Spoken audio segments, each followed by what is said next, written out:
life for me will never be the same. Barbara Petrowski confronts feelings of anger and sadness when she thinks about the murder of her daughter, Gwendel Greenblatt. She was very loving and very kind, beautiful smile, a dear person. The 35-year-old native of Bethlehem was found shot in her West Palm Beach apartment on February 5, 2003. Police say a gunman had been waiting for her to return home when he shot her in the face and left her in the closet of her bedroom. At the start of the attack, Gwendel was talking to a friend on her cell phone. They were just carrying on a conversation, and she said all of a sudden Gwendel screamed like she never heard anybody scream before. There have been no arrests in the case, but police have named Gwendel's estranged husband, Matthew Greenblatt, the prime suspect. He had a key to her apartment.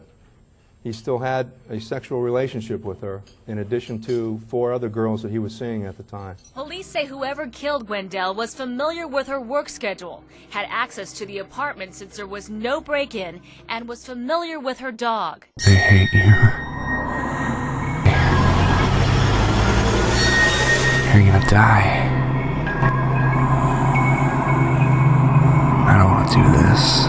Thank you for watching Why I Killed You TV. Please make sure to like, comment, share, and subscribe to this particular YouTube channel. Today we're going to be talking about the case of Gwen Greenblatt. She was not just murdered, she was targeted. Some people think somebody wanted her silence. Was that the reason why she was killed? There was real evidence too. They tested for gunpowder and it came back positive. There was also DNA at the scene. The investigators believe the main suspect is lying because his DNA was found there. So why is Gwen's killer still free? Maybe the main suspect knows the answer. For a few seconds, Gwen was full of life. She had been a dancer. She had carried herself with grace. Miss Jean's School of Dance was open for lessons today, but things here will never be the same again.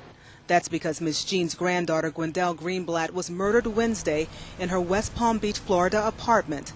The 35-year-old was a graduate of Bethlehem Catholic High School. For years, she taught at the school that her grandmother and mother turned into a local landmark. Great dancer. I mean, how could she not be? But, you know, it's in the genes. It's in the genes, and she was a good teacher. The students loved her. Miss Gwen was very much loved in that studio, and she's going to be sorely missed. Greenblatt was found Wednesday with a single gunshot wound to the face. Police say she was on the phone with a friend when someone apparently entered her apartment. They have no motive or suspects in the case. Friends and family say Greenblatt returned every year to perform in the school's recital. They can't imagine that anyone would want to harm her. She was just such a wonderful, beautiful, vibrant person. I mean, it doesn't make any sense to anyone. I can't imagine anybody wanting to do anything to harm her at all. She'll be missed in this world. The world's not the same. Justice must be served. Barbara Petrowski has become unbelievably frustrated that after 2.5 years, her daughter's killer still walks free. It's very frustrating when people ask me where the case is, how the case is evolving, and we're at the same place. Gwendel Greenblatt, a vivacious 35-year-old professional dancer who once taught at her mother's Bethlehem studio, was brutally killed in 2003, shot twice in the head at home in her West Palm Beach, Florida apartment. I look at Gwendel's horrific crime as an assassination. Police say their prime suspect, Gwendel's husband, Matthew Greenblatt, who's never been charged in the case because investigators say they don't have enough evidence against him. I think that they just need one more piece to the puzzle, and maybe by trying to take this story national, maybe someone will step forward. She's calling the effort Action for Gwendel, a huge email and letter writing campaign targeting national news and talk shows like Dateline, Oprah, and Montel, imploring them to tell her daughter's story. Not only does she hope the coverage will lead to new clues for police, but also raise more money to add to the $10,000 reward being offered in her daughter's case. I think when someone steps forward, they're putting their own life at risk. So I think someone would step forward more for $100,000 than they would for $10,000. She made people smile and lit up every room she walked into. Even when things got tough, like her failing marriage to her husband, Matt Greenblatt, She stayed strong. After being married for only a few months, she found out that Matt was cheating on her. Gwen found out he was a cheater. They separated, even though they stayed in the same home for a short time, and she later got a place of her own. She had a good friend that was going through the same thing, and she told her friend, "We're going to go through this together." But that chance never came. On a warm day in February in West Palm Beach, Florida, Gwen was on the phone with her friend Christina when she walked into her apartment. Suddenly, Gwen screamed. Not just any scream, but a scream that was full of fear. Christina heard the phone hit the floor, and then nothing. She tried calling Gwen's home back several times and left messages begging her to pick up. "Pick up the phone, Gwen. Pick up the phone. If you don't pick up the phone, I'm going to call the police." Christina called 911 and begged them to go check on Gwen. Christina then hears Gwen's phone clatter to the ground, but chillingly, nothing else.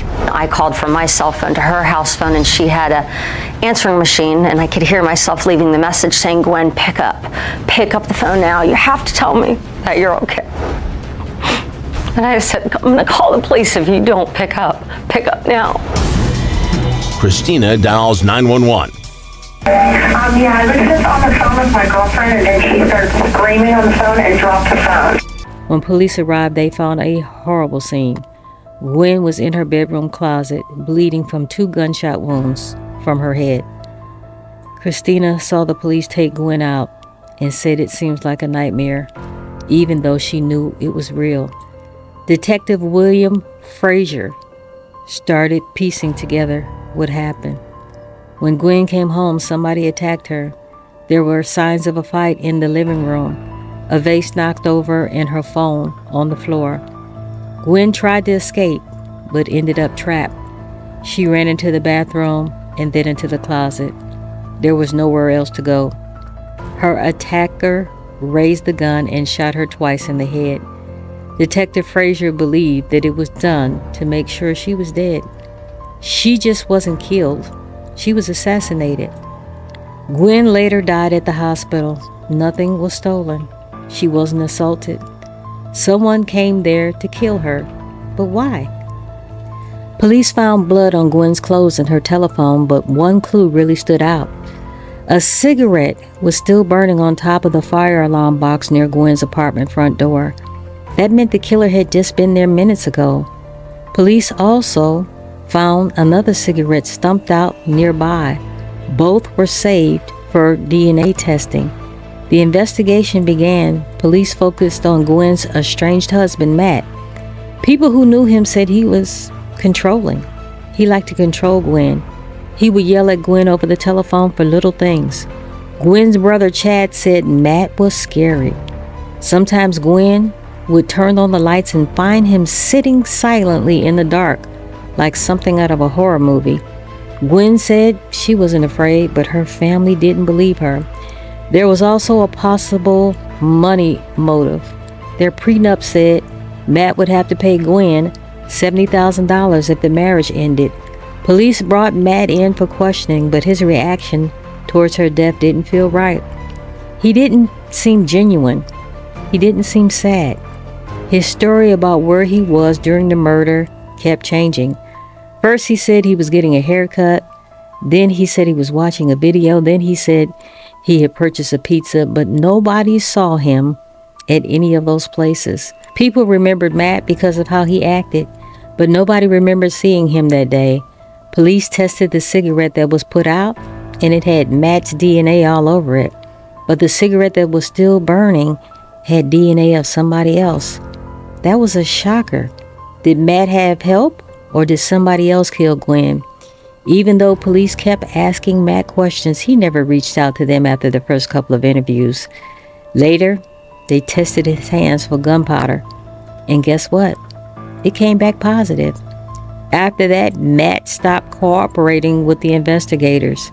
But the big question was, who smoked the second cigarette? The one still burning when police got there. That cigarette had DNA from another person, and it wasn't Matt. So who was it? Years later, police found out that the DNA belonged to a man named Richard Engel. He was in prison for mail fraud. When his DNA was taken and entered into the system, it matched that cigarette. Investigators were shocked. Gwen's family was also stunned. They knew Engel had been around Gwen's place that day. It's a murder investigation. Oh, yeah, excuse me. Yeah, it's okay. They show him a photo lineup that includes Matt Greenblatt. Don't know any of those guys. Nothing. Zero. They show him photos of the apartment. I used to deliver pizza. Yeah. A lot of those complexes all look the same. Now listen in as the officers grill Engel about that cigarette found outside Gwen's apartment. Okay, I want to show you this right here. All right? That's a color photograph, right? What do you think that is? What's that look like? Cigarette? Yep. Guess whose DNA is on that cigarette? Yours. I wouldn't know how. The only way I could think is that it's got to be wrong, because I was never in that area. Engel stammers out excuses, but detectives aren't buying them. I don't understand how that cigarette would even get there, and I don't know how it would have my DNA on it, and even if I was smoking a cigarette, I wouldn't be dumb enough, I don't think, to even put it on top of a fire thing. What you're saying is the science has got to be somehow wrong. Yes. Yeah. Well, I'm telling you, as a man of my word and a man of God, you got the wrong guy, because it's not me, because I wouldn't do it. So what you're telling me, sir, is emphatically that's not your DNA?